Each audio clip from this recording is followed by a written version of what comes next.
So last night was something I could never imagined. It all started when this tall, dark-haired guy showed up at our doorstep. The guy was built like a tank, the kind you'd imagine as the villain in some action movie. He introduced himself as a Liberty, whatever that means, and immediately set the stage for what would become a nightmare. "Hey, I'm here to take your wife out for a wild night," he announced, his voice dripping with confidence. "I'm going to satisfy her till morning. You can just say no." I just stood there dumbfounded, trying to process what he had just said. My wife, Emily, wasn't fazed at all. In fact, she seemed excited. She gave me this sly smile and said, "This is going to be so much fun tonight. I'm going out, honey. Don't expect me for dinner." She walked down the stairs and addressed that left little to the imagination. It clung to her curves in ways that made my heart ache with a mix of jealousy and desire. I couldn't believe what was happening. My mind raced with thoughts and emotions, but before I could say anything, they were gone. The hours that followed were a blur. My mind was a whirlwind of rage and confusion. How could she do this to me? How could she just walk out like that without a second thought? I decided I wasn't going to just sit back and let this happen. I had to do something. I needed to retaliate. So I grabbed my keys and followed them, keeping my distance but close enough to see where they were headed. They ended up at this upscale bar downtown. I parked a little way down the street and watched them through the window. They were laughing, touching, completely engrossed in each other. It was like I didn't exist. My blood boiled. I couldn't let this go on. I stormed into the bar, ignoring the looks from the patrons and the bartender. I walked straight up to their table and without a word grabbed Emily's arm. Her lover stood up, towering over me, but I didn't care. This was my wife, and I wasn't going to let her be taken by some stranger. "Let's go," I said through gritted teeth. Emily looked shocked, but there was also a glimmer of something else in her eyes. Was it excitement? She pulled her arm away from me and leaned closer to her lover, whispering something in his ear. He nodded, and then before I knew it, he punched me. I stumbled back, hitting the floor hard. I looked up at them, seeing the pity in Emily's eyes and the contempt in his. This wasn't going to end well. I needed to come up with a plan, something that would make them realize they couldn't, too, just walk all over me. As I picked myself up and left the bar, I knew this was just the beginning. Their nightmare was about to start, and I was going to make sure they regretted ever crossing me. The days following the party were a whirlwind of tension and suspense. Emily was constantly on edge, and it was obvious the anonymous texts and misplaced items were wearing her down. She was jumpy, irritable, and it was affecting every part of her life. I kept a close eye on her, waiting for the moment she would finally break.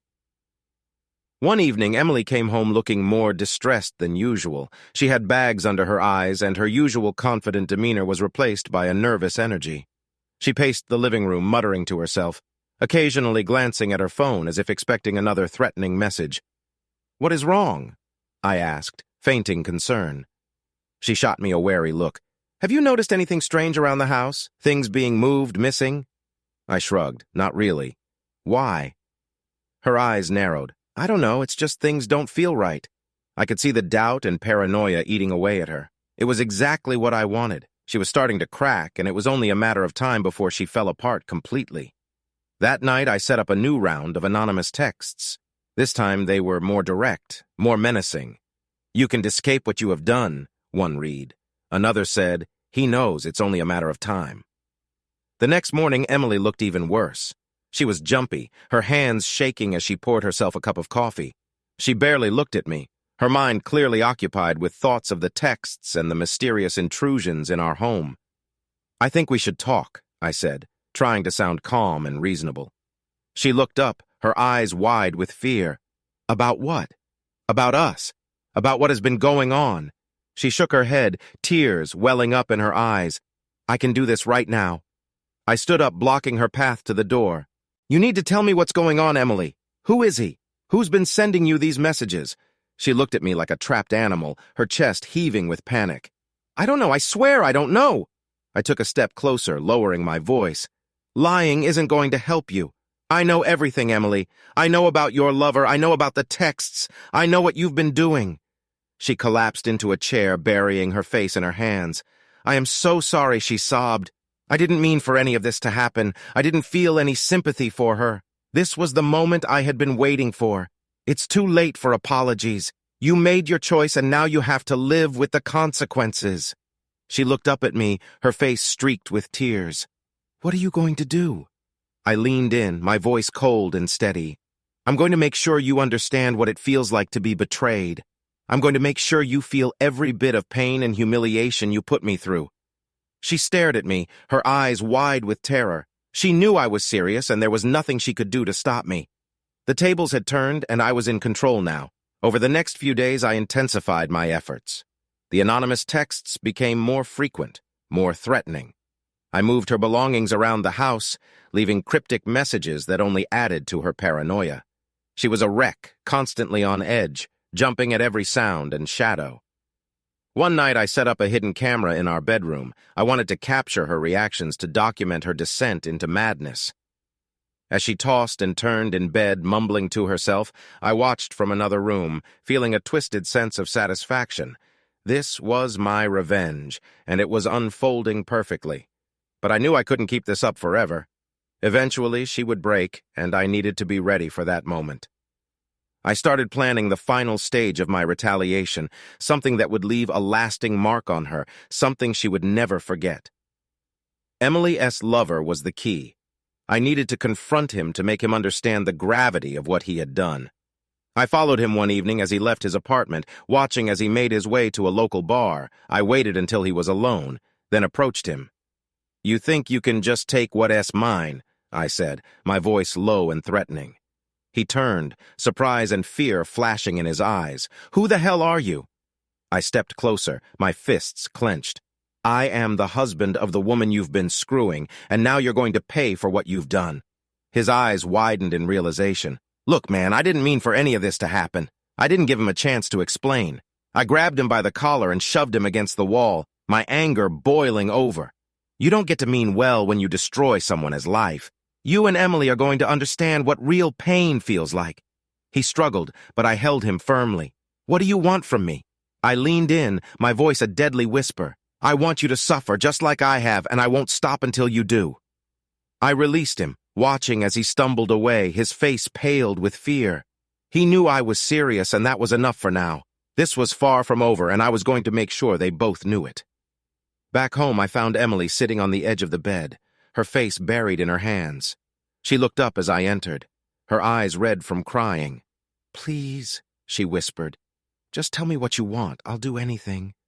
I looked at her, feeling a mix of anger and pity. She was broken, and she knew it. "It's not that simple, Emily. You can undo what has been done, but you can start by ending things with him." She nodded, her shoulders shaking with sobs. "I will. I promise." I turned away, not wanting to see her like this. The next phase of my plan was already in motion, and there was no turning back now. The nightmare was far from over, and it was about to get much worse for both of them. Emily was a shadow of her former self over the next few days. Her once vibrant demeanor had been replaced by a constant state of anxiety. She had broken off her affair with the Liberty, but the damage was done. The house felt heavy with tension, and every glance she threw my way was filled with fear and uncertainty. I watched her closely, documenting her unraveling with the hidden cameras. Each breakdown, each moment of panic was captured for posterity. This was my insurance, my proof that she had betrayed me and was now paying the price. One evening, as I was reviewing the footage, I received a call from an unknown number. I hesitated before answering, but my curiosity got the better of me. "Hello? Is this Emily S.'s husband?" The voice on the other end was deep and unfamiliar. "Yes. Who is this?" "This is Greg." "I think we need to talk." Greg. The Liberty. My pulse quickened as I realized this was the moment I had been waiting for. "What do you want?" "We need to meet. There are things you need to hear. Things Emily won to tell you." I agreed to meet him at a nearby cafe. As I drove there, I felt a mix of anticipation and dread. This confrontation was necessary, but I knew it wouldn't be easy. Greg was already there when I arrived, sitting at a corner table with a cup of coffee in front of him. He looked tense, his eyes darting around the room as if expecting trouble. When he saw me, he motioned for me to sit down. "I appreciate you coming," he said, his voice low. "Get to the point," I replied curtly. I wasn't in the mood for pleasantries. He nodded, taking a deep breath. I know you are angry and you have every right to be, but you need to know that this wasn't just about sex for Emily. I clenched my fists under the table. What do you mean? She's been unhappy for a long time. She felt neglected, like you weren't there for her anymore. She needed someone to talk to, someone to make her feel alive again. His words stung, but I refused to show it. So you decided to take advantage of that? He shook his head. It wasn't like that. It started as a friendship and it just escalated. I know it was wrong, but I never intended to hurt anyone. I leaned in, my eyes boring into his. While you did, you destroyed my marriage, and now you're going to pay for it. He held up his hands in a placating gesture. Look, I'm not here to make excuses. I just wanted you to understand where she was coming from. She's not a bad person. She made a mistake, and she's suffering for it. I sat back trying to process his words. Part of me wanted to believe him, to think that there was more to this than just betrayal. But the pain and anger were too deep. I couldn't let go of what they had done. I don't care about her reasons, I said coldly. She betrayed me and so did you. There's no coming back from that. He sighed, looking defeated. I understand, just don't do anything you'll regret. Revenge might feel good now, but it won't fix anything. I stood up, glaring down at him. That S where you are wrong. It's not about fixing things. It's about making sure you both understand the consequences of your actions. I walked away, leaving him sitting there, a look of resignation on his face. As I drove home, I felt a strange sense of satisfaction. Greg's words had hit me hard, but they hadn't swayed me. I was more determined than ever to see this through to the end. When I got home, Emily was waiting for me. She looked pale and anxious, her eyes red from crying. Where were you? She asked, her voice trembling. Out, I replied curtly. Why do you care? She flinched at my harsh tone, but didn't press further. I've ended things with him, she said softly. I did what you asked. Good, I said, not looking at her, but it's not enough. Her eyes widened in fear. What do you mean? I turned to face her, my expression cold and unyielding. I've been talking to Greg. He told me everything. She paled even more if that was possible. What did he say? He told me how you felt neglected, how you needed someone to talk to. He tried to justify what you did, but it doesn't matter. You both betrayed me, and there's no forgiveness for that. She collapsed onto the couch, sobbing uncontrollably. I am so sorry. I didn't mean for any of this to happen. I watched her for a moment, feeling a mixture of pity and contempt. Sorry isn't going to fix this, Emily. You need to understand that actions have consequences, and now you're going to face them. She looked up at me, her eyes filled with despair. What are you going to do? I didn't answer. Instead, I walked away, leaving her to ponder the question. The final phase of my plan was in motion, and there was no turning back. Emily and Greg had to learn the hard way that betrayal comes at a high cost. The days that followed were a whirlwind of chaos and paranoia for Emily. She was constantly on edge, jumping at every sound, and I could see the toll it was taking on her. She was losing weight, her eyes were sunken, and the vibrant woman I once knew was a shadow of herself. But my plan was far from over. One evening, as she sat on the couch staring blankly at the television, I decided it was time for the next step. I walked over and sat down next to her, my presence making her flinch. We need to talk, I said firmly. She looked at me with a mix of fear and resignation. What now? Tomorrow night, I began. We're going to have a little dinner party. You, me, and Greg. Her eyes widened and horror. No, please don't do this. I can deface him. I ignored her plea. It's happening, Emily. You both need to confront what you've done. Be ready at 7. I stood up and left the room, leaving her to process what was coming.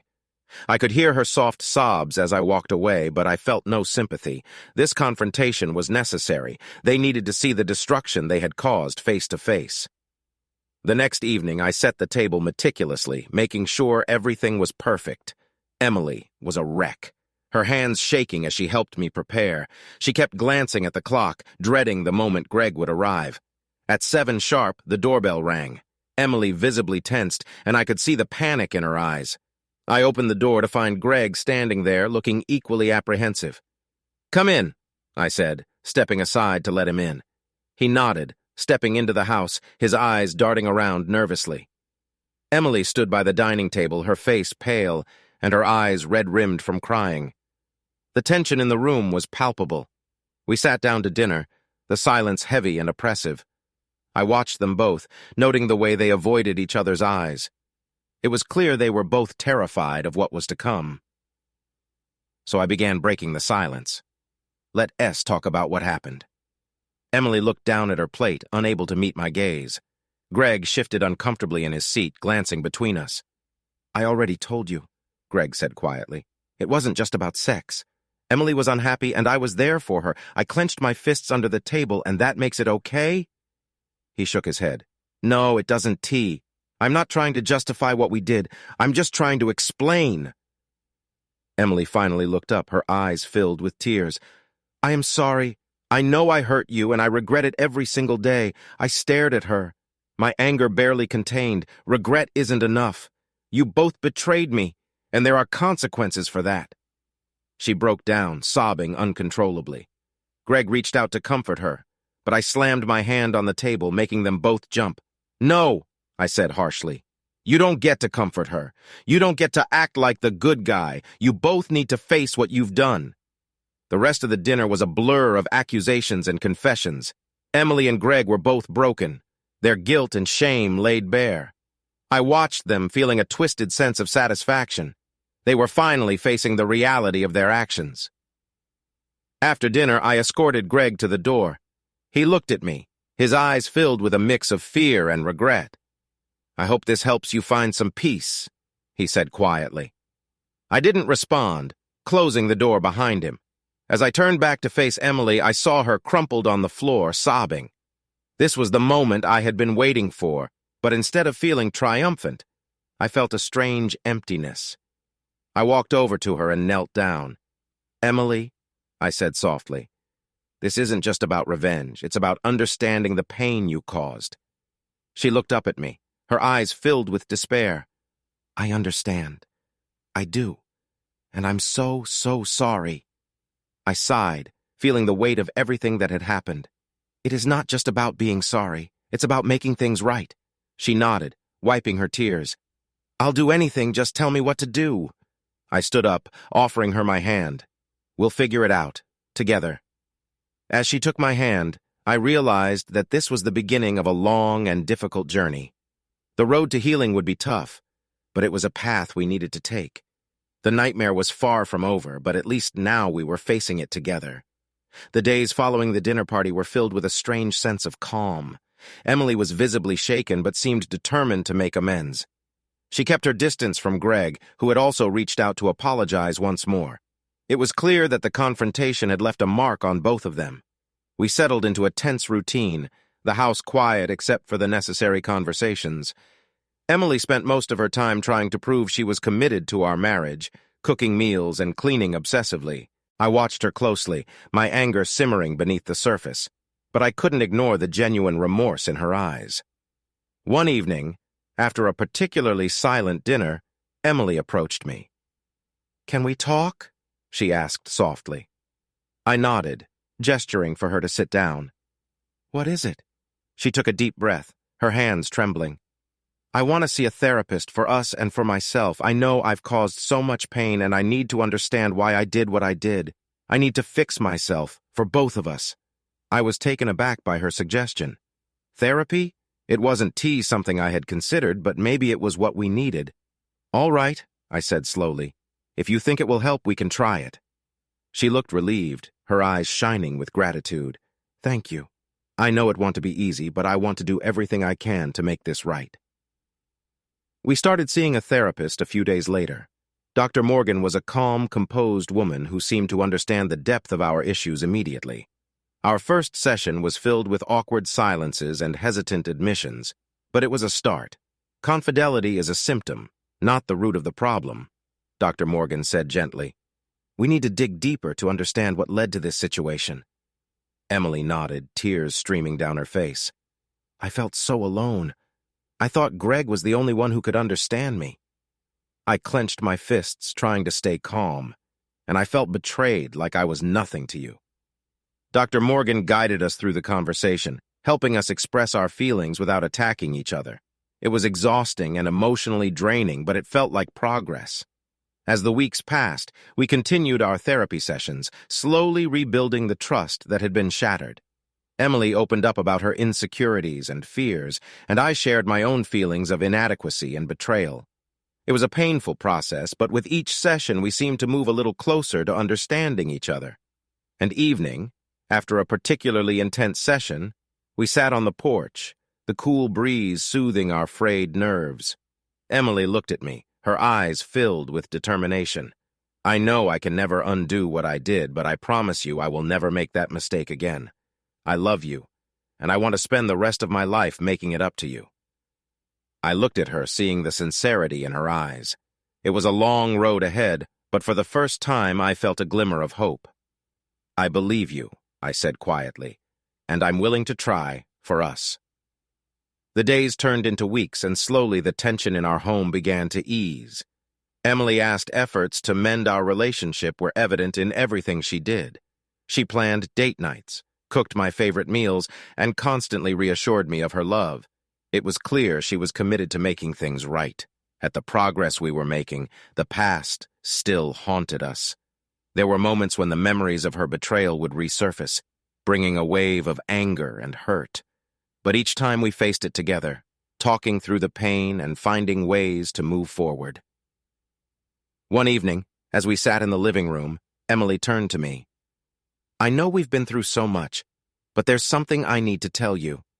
I looked at her, feeling a knot of anxiety form in my stomach. What is it? She took a deep breath, her eyes filled with fear. I've decided to quit my job. I can keep working there, not after everything that has happened. It's too painful, and I need a fresh start. I was surprised by her decision, but I understood her reasoning. If that's what you need, then I support you. She nodded, looking relieved. Thank you. I want to focus on us, on rebuilding what we had. The next day, Emily handed in her resignation and started looking for new opportunities. It was a bold move, but it was a clear indication of her commitment to change. As the months passed, our relationship continued to improve. The therapy sessions helped us understand each other on a deeper level, and Emily's dedication to making amends was unwavering. We started to find joy in the small moments again, laughing together and planning for the future. One evening, as we sat on the porch watching the sunset, Emily reached for my hand. Do you think we can ever truly move past this? I squeezed her hand gently. I think we can. It's going to take time, but I believe in us. She smiled, tears in her eyes. I believe in us too, and so we continued to rebuild our lives one step at a time. The nightmare of betrayal had brought us to the brink, but it had also forced us to confront our deepest fears and insecurities. In the end, it was that confrontation that allowed us to find our way back to each other, stronger and more resilient than before. The journey wasn't easy, and there were still moments of doubt and pain, but with each passing day we grew closer, learning to trust and love again. The future was uncertain, but for the first time in a long time it felt full of promise. As time moved on, our lives began to resemble some semblance of normalcy. Emily had found a new job, and although the wound of betrayal was still healing, we were moving forward. Our therapy sessions continued to be a cornerstone of our recovery, providing a safe space for us to explore our emotions and rebuild our trust. One evening, as we sat down for dinner, Emily looked at me with a mix of apprehension and hope. I was thinking, she began cautiously, maybe we could take a trip together. Just the two of us, a chance to reconnect away from everything. I considered her suggestion, realizing that a change of scenery might be exactly what we needed. That sounds like a good idea, I replied, seeing the relief in her eyes. Where do you want to go? She smiled, her eyes lighting up for the first time in a while. How about a cabin in the mountains, somewhere quiet, where we can just focus on us? The idea of escaping to the mountains, away from the daily reminders of the past, felt like a breath of fresh air. Let us do it, I said, feeling a flicker of excitement. Let us take that trip. We spent the next few days planning our getaway, finding a cozy cabin nestled in the heart of the mountains. As we packed our bags, there was a sense of anticipation and hope that had been missing for so long. This trip was a chance for us to start anew, to leave behind the shadows of betrayal and focus on rebuilding our relationship. The drive to the cabin was filled with light conversation and laughter, a stark contrast to the tension that had plagued us for months. The mountains loomed ahead, their peaks shrouded in mist, and as we approached the cabin, I felt a sense of calm wash over me.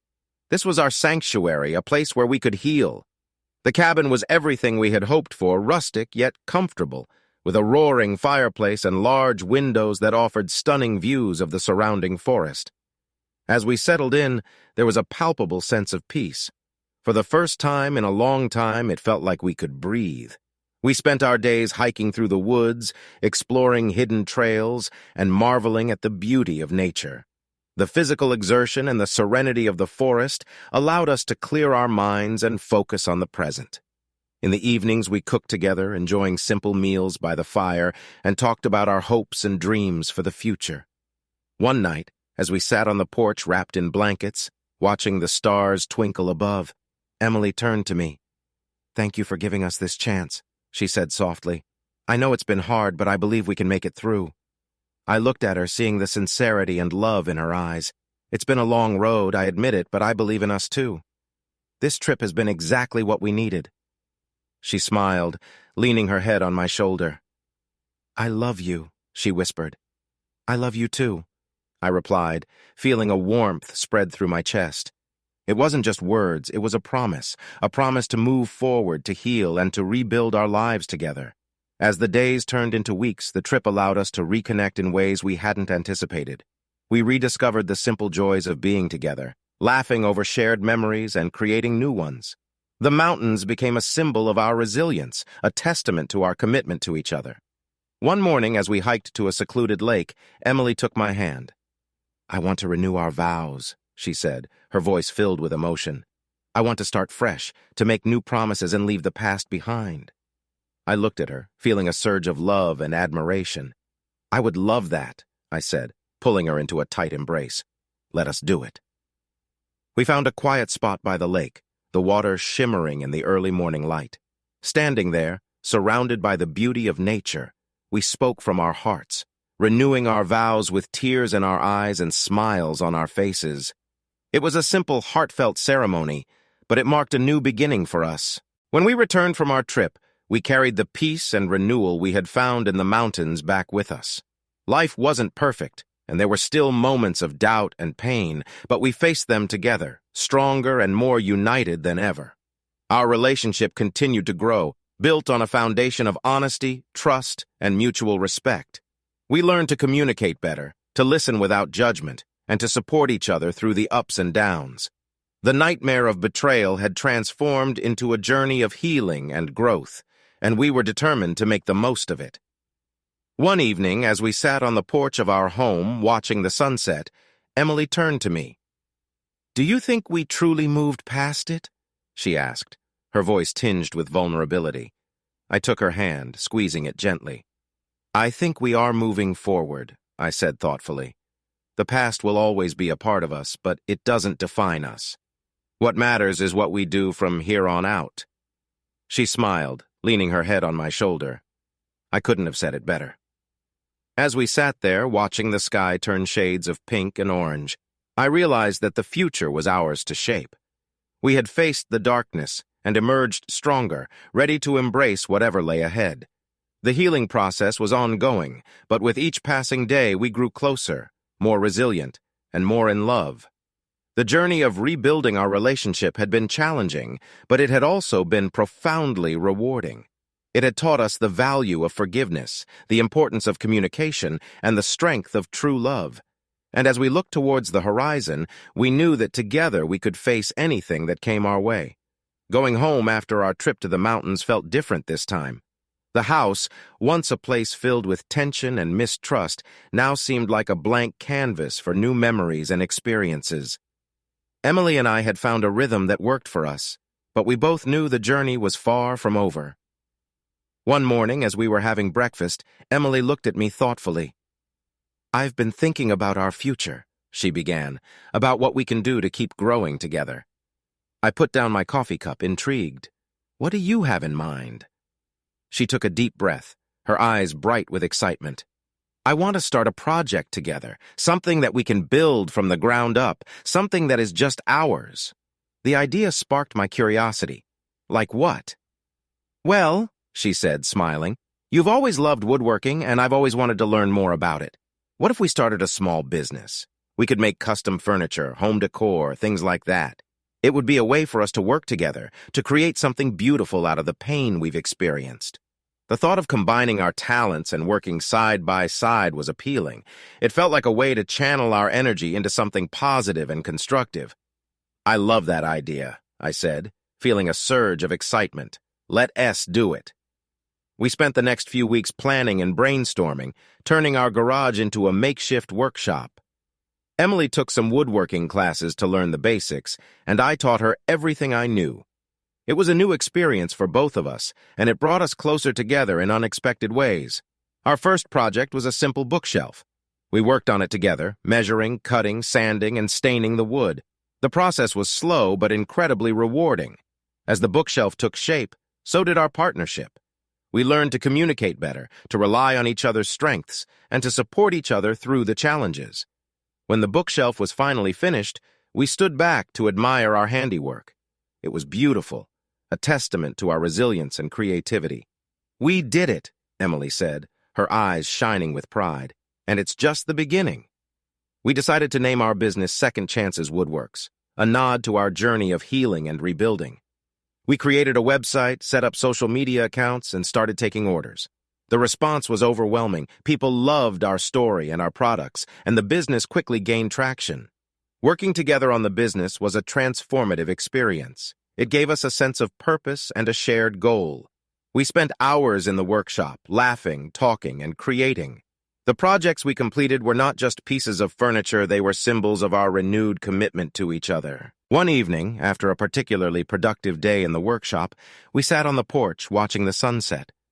Emily turned to me, her expression thoughtful. "Do you think we're really okay?" she asked softly.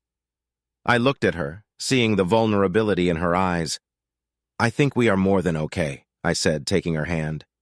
"We've been through so much and we've come out stronger. We're building a life together, one step at a time."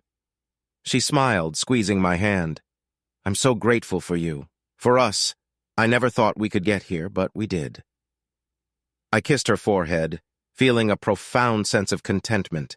I'm grateful too, and I believe in us. We've proved that we can face anything together. As we continued to grow our business, we also made time for ourselves. We went on date nights, took weekend trips, and spent quiet evenings at home. We focused on nurturing our relationship, making sure that we never took each other for granted. The pain of the past didn't disappear overnight, but it became a part of our story, a reminder of how far we had come. Our love had been tested in the most challenging ways, and it had survived. It had transformed into something deeper, something more resilient. One day, as we were working on a custom dining table for a client, Emily looked at me with a mischievous grin. "You know," she said, "we've been so focused on the business and each other. How do you feel about expanding our family?" The question caught me off guard, but as I looked into her hopeful eyes, I realized that it was the natural next step in our journey. "I think I did like that," I said, smiling. "I did like that a lot. We talked about our dreams for the future, about the kind of family we wanted to build. It was a conversation filled with hope and excitement, a far cry from the darkness we had faced before. A few months later, we found out that Emily was pregnant. The news filled us with joy and anticipation.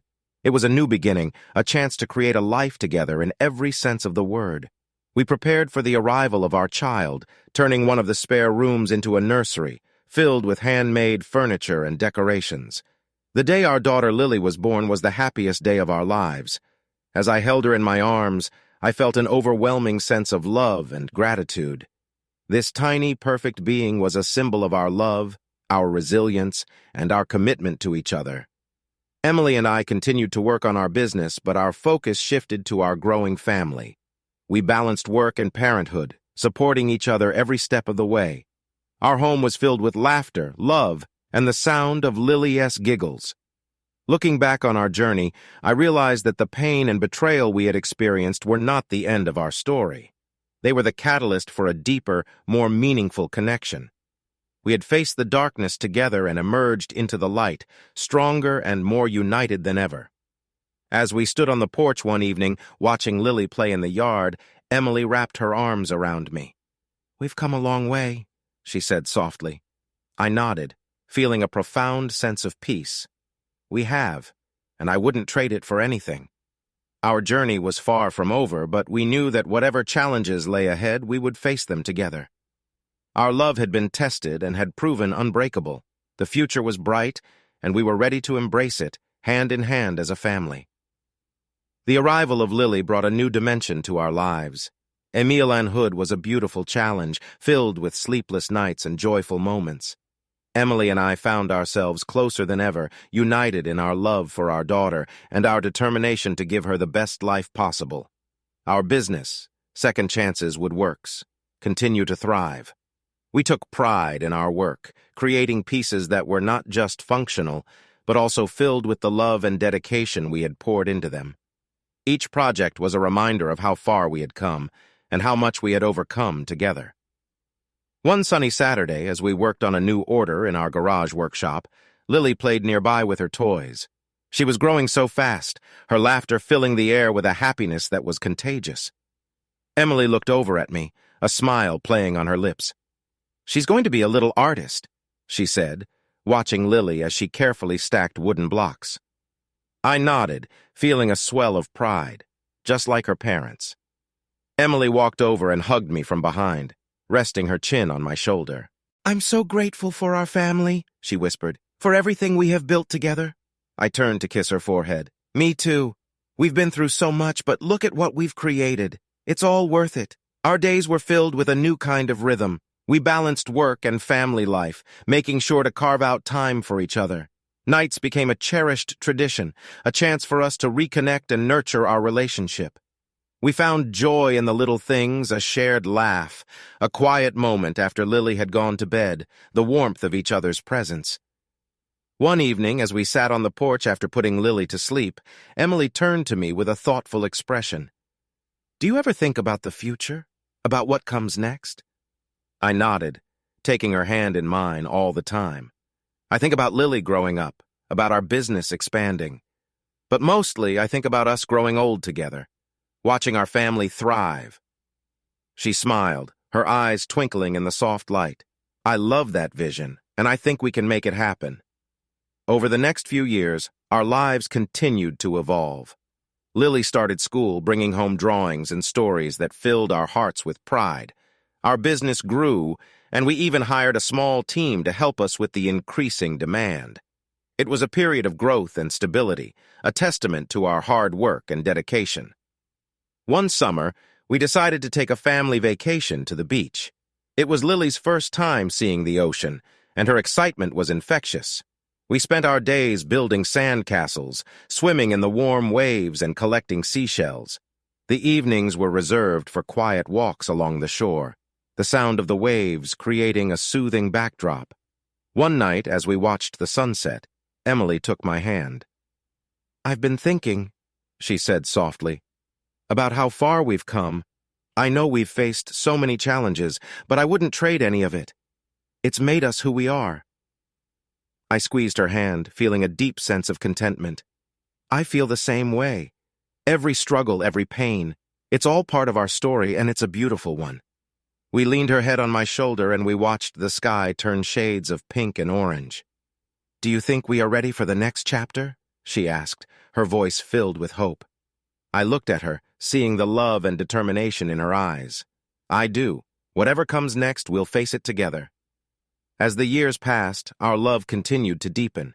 We faced new challenges and celebrated new milestones, always together. More bond was unbreakable, forged in the fire of our past struggles and strengthened by our shared dreams. One evening, after a long day in the workshop, Emily and I sat on the porch, reflecting on our journey. "Do you ever think about how different things could have been?" she asked quietly. I nodded, taking a sip of my tea.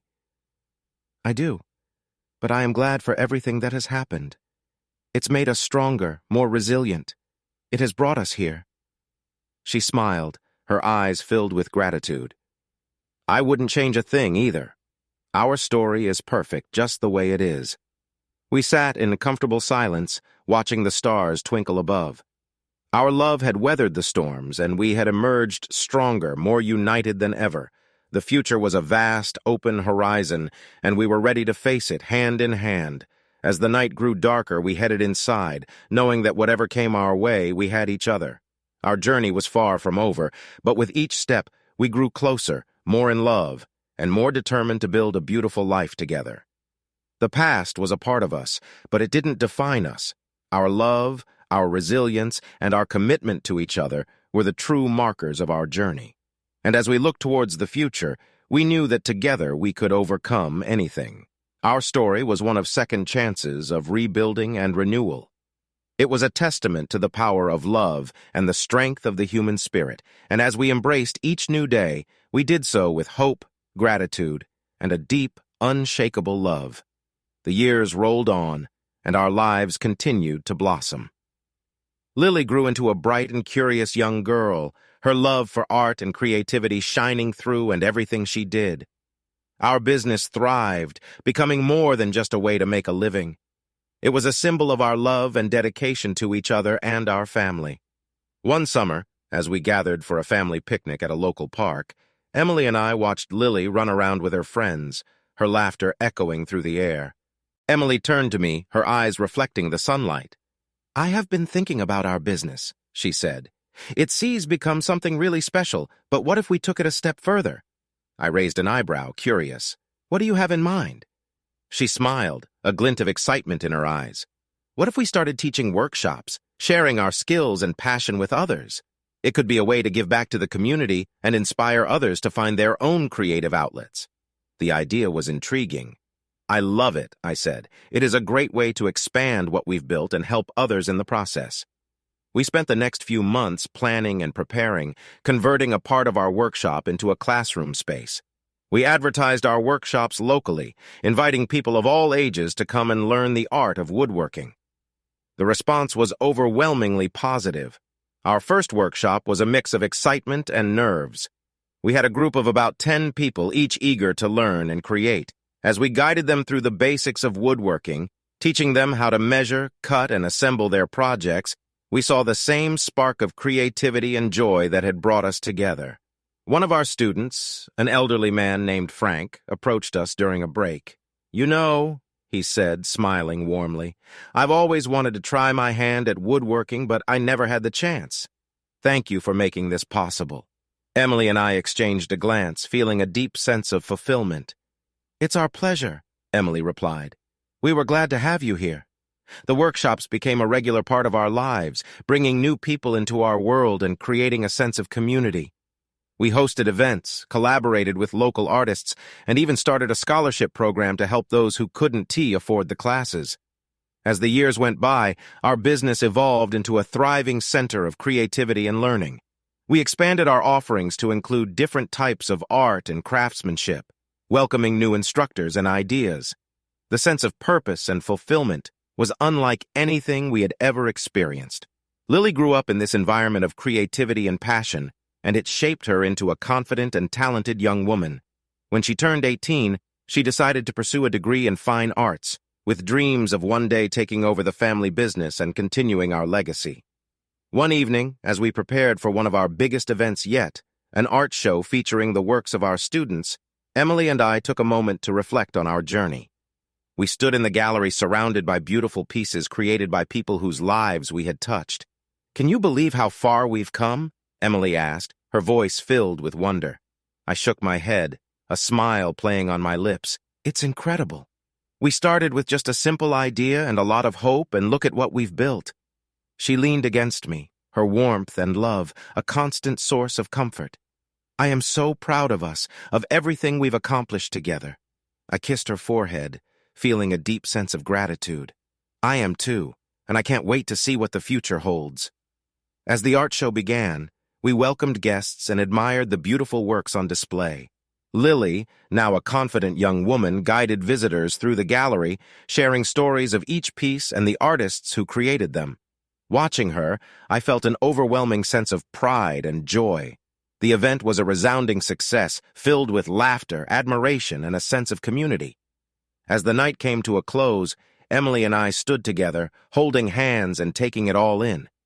"We've built something truly special," she said softly. I nodded, my heart full. "We have, and it is just the beginning." Our journey had been one of challenges and triumphs, of love and resilience. We had faced the darkest moments and emerged stronger, more united and more in love than ever. Our story was a testament to the power of second chances, to the strength of the human spirit, and to the unbreakable bond we shared. As we looked towards the future, we knew that whatever came our way, we would face it together. Our love had been tested and had proven unbreakable. The legacy we were building was one of creativity, community, and love, a testament to the life we had rebuilt from the ashes. And as we stood there, surrounded by the beautiful creations of our students, the laughter of our friends and family filling the air, we knew that our journey was far from over. It was a journey of continuous growth, of new beginnings, and of endless possibilities. Our love, our resilience, and our commitment to each other would guide us through whatever the future held. Together, we could overcome anything, build anything, and create a life filled with joy, love, and fulfillment. The future was a vast, open horizon, and we were ready to embrace it hand in hand as a family. Our story was one of hope, of renewal, and of endless second chances. And as we looked towards the horizon, we knew that the best was yet to come.